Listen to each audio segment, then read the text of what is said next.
एक नगर में एक व्यापारी रहता था। उसके 7 लड़के थे और सभी की शादी हो चुकी थी। व्यापारी कपड़े का व्यापार करता था और उसके लड़के भी उसके साथ दुकान पर बैठते थे। एक दिन रात में व्यापारी सो रहा था तो उसे एक सपना आया।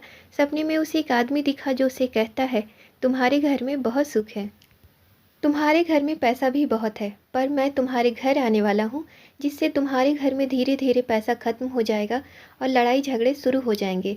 व्यापारी ने कहा, तुम कुछ भी कर लो पर कभी भी मेरे घर में लड़ाई नहीं हो सकती। अगले दिन सुबह व्यापारी उठा और रोज की तरह नहा धोकर दुकान के लिए चला गया। लड़के भी उसके साथ चले गए। उस दिन उसकी पत्नी और बेटों की पत्नियों ने खाना बनाया। खाने में उन्होंने दाल बनाई। दाल में सबसे पहले तो बड़ी बहू ने नमक डाल दिया और धीरे धीरे के सभी 6 बहुओं ने भी नमक डाल दिया कि पता नहीं किसी ने डाला है या नहीं। इस तरह दाल में कम से कम आधे से ज़्यादा नमक हो गया।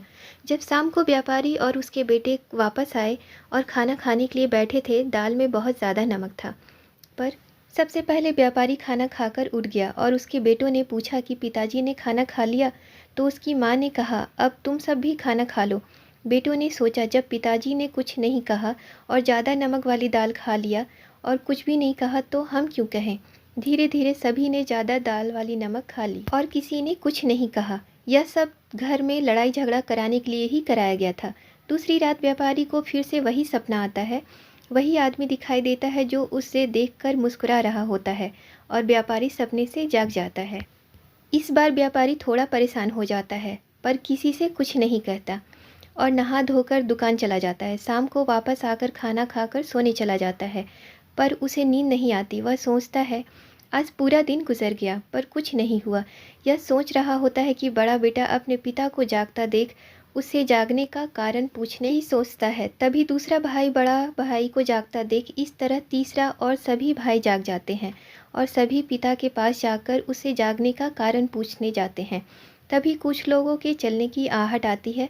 सभी आहट सुनकर सतर्क हो जाते हैं और धीरे धीरे कदमों से चलते हुए आवाज़ की तरफ बढ़ते हैं।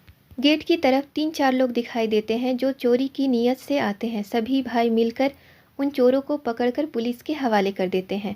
इस तरह एक दूसरे की फिक्र कर धन को चोरी से बचा लेते हैं और सहनशीलता और धैर्य से घर की सुख और शांति को बचा लिया। व्यापारी यह सोचकर खुश हुआ कि उसके घर में ना कोई लड़ाई झगड़ा करवा सकता है और न घर की सुख शांति और धन छीन सकता है।